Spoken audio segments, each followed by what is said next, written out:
Hey everybody, welcome to Always Bored, Never Boring. Today I was in my local newsagent and I happened to see, sitting on the shelf, issue 1 of Warhammer 40,000 Imperium. This is the new Partworks magazine from Hachette Publishing in association with Games Workshop. Long-time subscribers will know that in the early days of the channel, I was a subscriber of the Warhammer 40,000 Conquest Partworks magazine, and I created regular content on that subscription. In fact, I would say that my coverage of Blackstone Fortress and Conquest magazine were the foundation of my channel, and certainly account for many of the subscribers that I still have today. So of course, with Hachette putting out a new magazine, there is probably an assumption that I might be subscribing to it, as I did for the first one, but that is not the case. I am not going to be subscribing this time around. There's a few reasons for that. One is, of course, it's quite an investment in terms of a monthly outlay. Even though these Partworks magazines do work out good value for what you are getting, it's a substantial commitment to pay out a fixed amount every single month from my hobby budget, which I feel I can probably put towards something else. Furthermore, I already have a huge amount of Warhammer 40,000 plastic. I really don't need more Space Marines, and Necrons are not one of my favourite factions, so I feel I can pass on this magazine as a whole. However, I am not one to turn my nose up at a bargain, so being as this first issue is just $2.99, I thought it was worth picking up, and as I have it, I thought I would do a quick video sharing my thoughts. First of all, what are you getting? You are getting your magazine, issue 1 of Imperium. You are also getting 2 plastic miniatures. You are getting a Necron Royal Warden and a Primaris Lieutenant Marine. And we will be building those and taking a look at them later on in the video. You are also getting 6 regular white D6. These are the kind of dice that you see in Games Workshop starter sets. And then you are getting your plastic measuring whippy stick. Not a bad haul for $2.99, but people who saw what came with issue 1 of Warhammer 40,000 Conquest or Warhammer Age of Sigmar Mortal Realms may think that what you get with this issue is slim pickings. With those previous magazines you got paints and quite a few miniatures, so it really felt like a nice haul of products to get you started. This time around you are just getting 2, but of course they are character miniatures. In fact, they are the characters that come from the Warhammer 40,000 Recruit level starter set. And that means that while they are character miniatures and normally Games Workshop characters are expensive, these ones are relatively inexpensive. They come in a pretty cheap starter set. Even so, still well worth the $2.99 cover price, especially as you're also getting the dice, the measuring stick, and the magazine. I think this is probably a strategy that Hachette are adopting with this new series. Their previous magazines, the first issue was such good value, people would have been going into every newsagents available and snapping them up. And I would imagine that gave an inflated impression of how much interest there really was in the magazine. It's hard to judge what kind of a print run you should do and how many subscriptions you're expecting to receive when a lot of your issue 1s are just being snapped up because of those cheap miniatures. By creating a first issue that still has value to it, but which is going to be slightly less appealing, I think Hachette are going to get a better idea of the level of demand for this magazine based on the sales of issue 1. And then they can perhaps bake in better value as we move on through the subscription period.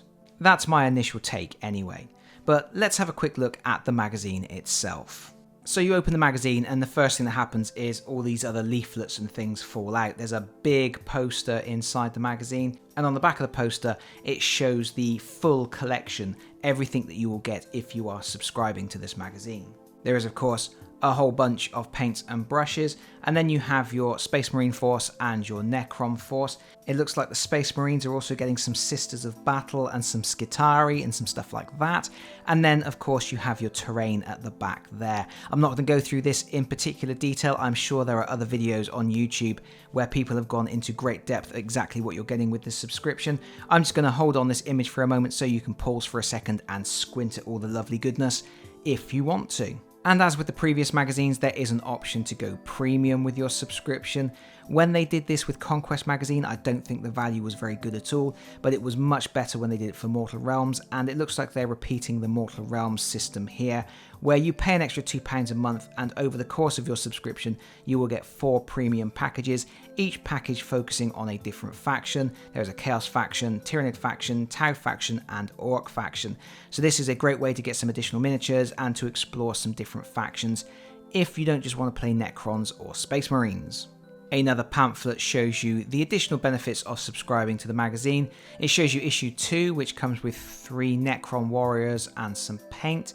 And I don't know where you can get a set of just 3 Necrons. I'm assuming that's not going to be from one of the starter sets, because those would be in larger teams rather than just 3. I guess they're probably from the paint set. There would have been a paint set which had a set of 3 Necrons in it. That seems to be the case as well with issue 3, where you're getting 3 of the Assault Intercessors. And again, I think they came with paints in a paint set. I'm not entirely sure about that. But again, so it's a team of 3 and a pot of paint. And then moving on, we have your free gifts. Of course you get free gifts. What have we got? You get issue 3 free if you subscribe. You get some free modeling tools. There's a free binder eventually. Free brushes, free paint holder, and also some art cards. I'm getting some serious deja vu here. This is starting to feel very much like when I opened issue 1 of Conquest magazine.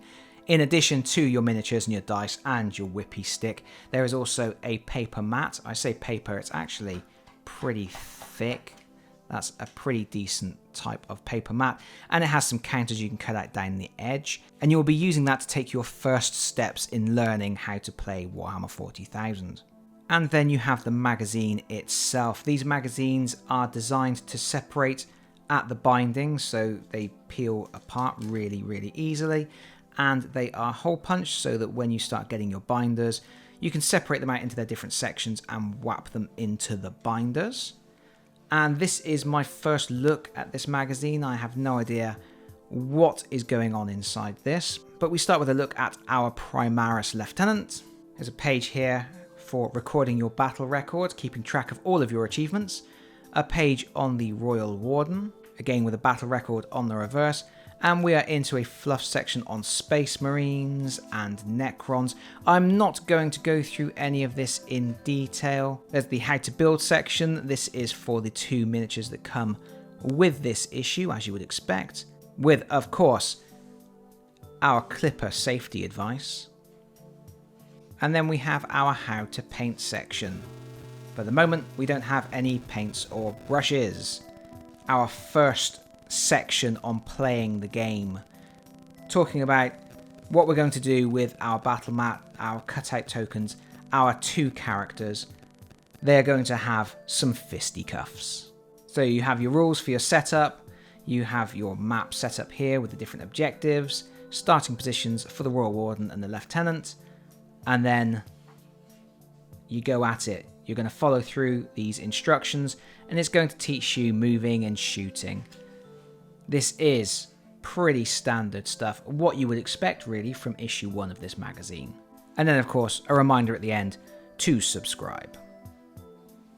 I appreciate that was an incredibly quick flick through the magazine, but hopefully that's enough to get a general idea of what this magazine is doing, where we are going with this, and what the future will entail.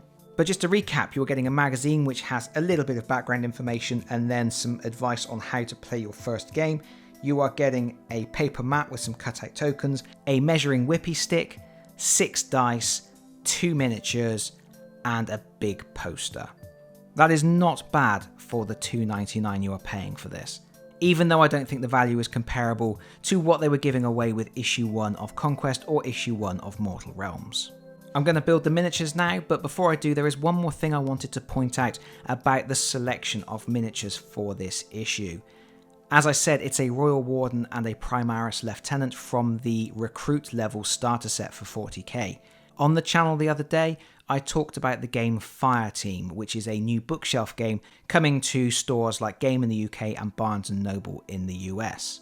In the Fireteam game, you get a squad of Necron warriors with some scarabs, and then you get a squad of Primaris Marines. And all of those miniatures come from the Recruit starter set. In fact, Fireteam includes every miniature from the 40k Recruit level starter set, except for the two characters, which are the Royal Warden and the Primaris Lieutenant. So if you've got Fireteam and you've been playing that and you think, I would like to take a step into Warhammer 40k, but I would like some leaders for these forces, issue 1 of Imperium is a great place to pick up those two leader characters. Of course, Fireteam is not a cheap way to get the contents of the 40k starter set. The 40k starter set is much cheaper than Fireteam and already includes those two characters. But anyway, let's build the miniatures. And by the power of jump cuts, here we are at my hobby table with our miniatures assembled. This is the Lieutenant Primaris, obviously, and this is a really, really nice miniature. He is aiming his Volkite pistol, I think it's called. He's got his sword and his shield. Really, really nice detailing. This is a really, really good miniature, and it went together really easily. I have, for this video, just removed the miniatures from the sprue with side cutters and then put them together without glue. So pretty much exactly as they expect you to do it. Normally I would glue my miniatures, but for the sake of this video I did it without glue to see how easy they would go together, and this model went together very, very nicely indeed. I cannot really say the same for our Royal Warden. He looks pretty nice now he's all together, but this miniature was obnoxious to deal with. I did not enjoy putting this model together at all. With push fit miniatures, you often have very tight joints, and as you're squeezing the parts together, you are putting quite a lot of pressure on those components, and with very, very thin elements like this miniature has, that is a bit of a problem. Obviously I didn't break anything, but it meant I had to be very, very careful, and some of the bits didn't line up very well. There's a part where there are cables that join from the back of the miniature to the gun, and those just sort of sit together. They don't push together and fit tightly. The chest piece was very difficult to position. I just didn't like how this miniature went together. I thought it was fiddly, difficult to do, and not really the best introduction to Warhammer 40,000 push fit miniatures. The Primaris, very good. This one, not so good. But I will reiterate, it looks really nice when it's all assembled. But I think that's pretty much all I've got to say about this issue of Imperium magazine. As I mentioned before, I will not be subscribing, so there will not be an ongoing series of these, but I really did want to pick up the first issue just to take a quick look at it and take advantage of getting two miniatures for a decent price. I hope you've enjoyed this quick look at the first issue and it has been of use to you. Thank you so much for watching. If you've enjoyed the video, please consider pressing the like button. If you've really enjoyed the video, please consider subscribing if you don't already do so, and hopefully I'll see you all again very soon. Bye bye everyone. Bye bye.